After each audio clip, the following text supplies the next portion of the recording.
Siya si Ronald Martin Angeles o mas kilala sa tawag na Ron Angeles. Siya ay pinanganak noong August 12, 1998 na ngayon ay 27 years old na. Siya ay lumaki sa F. Blumentritt Street sa San Juan City dito sa Pilipinas. Ni-spent ni Ron ang kanyang early years sa isa sa Metro Manila's smallest yet culturally rich cities. Si Ron ay nagmula sa malaking pamilya at lumalabas na siya ay sa gitna ng 5 magkakapatid. Ito ay base sa litrato na kanyang ni-share publicly noong mga nakaraang taon. Ang kanyang parehong mga magulang ay palagi niyang ina-acknowledge sa kanyang thank you speeches. Paulit-ulit ang kanyang pag-e-emphasize sa kanilang walang sawang suporta throughout sa kanyang journey sa modeling and acting. Noong March 2019, si Ron ay nakapagtapos mula sa New Era University sa Quezon City with a Bachelor of Science in Business Administration, majoring in Financial Management. Sa kanyang pag-aaral sa university, siya ay naging miyembro din ng school's men's basketball team, kung saan suot niya ang jersey number 12, isang nod sa kanyang birth date. Noong October 23, 2019, inanunsyo ni Ron sa social media na siya ay nanalo ng scholarship para sa flight attendant training sa Manzanilla at Estrella Flight Attendant Training School or MEFATS. Sa huli, siya ay nagtapos bilang valedictorian mula sa MEFATS sa Kalumpit, Bulacan dito sa Pilipinas. Bago ang primetime television, si Ron ay nagsimula sa spotlight sa pamamagitan ng modeling. Sa kanyang tangkad na 5'10" at ang kanyang disarming na ngiti, unti-unti niyang nakuha ang atensyon ng fashion at commercial circuit sa murang edad. Sa edad na 19, siya ay nag-emerge as the grand winner of Generation East 2018 sa The Model Search noong June 2018. Kasunod ng kanyang pagkapanalo, nag-share naman siya ng emotional message na malaking pasasalamat sa may kapal, pasasalamat sa kanyang pamilya at mga taga-suporta. Ang kanyang pagkapanalo ay naging turning point at na-formally launch siya sa entertainment industry. Although nakumpleto niya ang kanyang flight attendant training at nakapagtapos na may distinction, ang pandemya ay ang dahilan kung bakit hindi niya naituloy ang kanyang aviation career. Over time, dahil dito, ang kanyang focus ay na-shift na talaga at nakapagdesisyon na pumasok sa show business. Sa kanyang July 1, 2024 interview kasama ang aktres na si Aiko Melendez patungkol sa flight attendant scholarship, ayon sa kanya, that time kasi mga 1 taon o 2 taon, parang nag-freeze yung name ko sa industry. Sabi ko, I need to step up.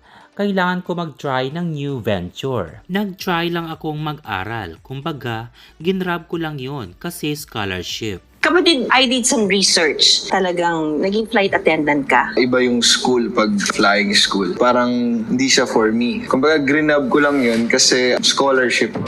Sa huli, mas lalong sineryoso at ni-pursue ni Ron ang acting. Siya ay una nakakuha ng visibility sa Voice Love BL genre bago ang transitioning sa mainstream television at film projects. Siya ay mas nakilala sa kanyang roles noong 2025 sa Raging at sa parehong taon noong 2025 sa Love You So Bad, noong 2024 sa Uninvited, noong 2021 sa Unloving You, noong 2020 sa Ben and Jim Forever, noong 2020 din sa In Between, at Fuckboys noong 2019. To date, si Ron ay nakapag-accumulate ng mahigit 20 acting credits. Kahit bago pa lang sa showbiz industry si Ron Angeles, siya ay nakatanggap na rin ng mga parangal at nakasecure ng major acting recognition. Noong September 8, 2025, siya ay nasight bilang Best Supporting Actor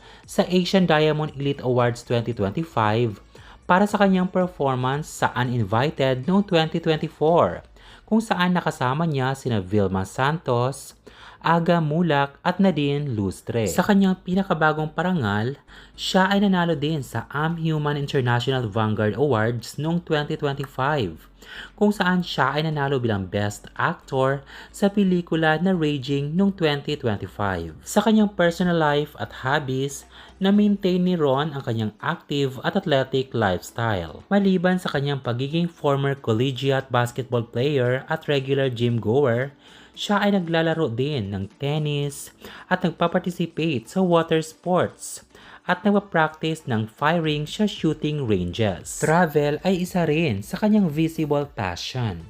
Sa kanyang Instagram, ni-highlights niya ang kanyang mga trips both abroad at sa loob ng Pilipinas. Sa kontrobersiya patungkol kay Ron, isang buwan ang nakalipas sa kanyang involvement sa online allegations linking ang kanyang pangalan sa series of viral X videos, at noong March 1, 2026, si Ron ay nagpost ng kanyang litrato sa swimming pool na may caption na "Relax lang kayo dyan." Hindi naman niya ni formally confirm o ni-deny ang kahit anong involvement, at patuloy pa rin siya na stay active online habang nag-a-attend sa kanyang professional obligations. Marami sa kanyang mga fans at supporters ang nagtatanong kung gaano nga ba kayaman si Ron Angeles. Mula sa kanyang acting at modeling career, ang kanyang estimated net worth ay nasa 30 hanggang 50 million pesos. Hindi ganun kalakihan dahil bago pa lang si Ron Angeles sa industriya ng showbiz. Isa ka rin ba sa mga kinikilig na fans ni Ron Angeles? Ano ang masasabi mo sa video na ito? Mag-comment na at mag-subscribe para palaging updated sa aking showbiz updates. Thanks so much for watching!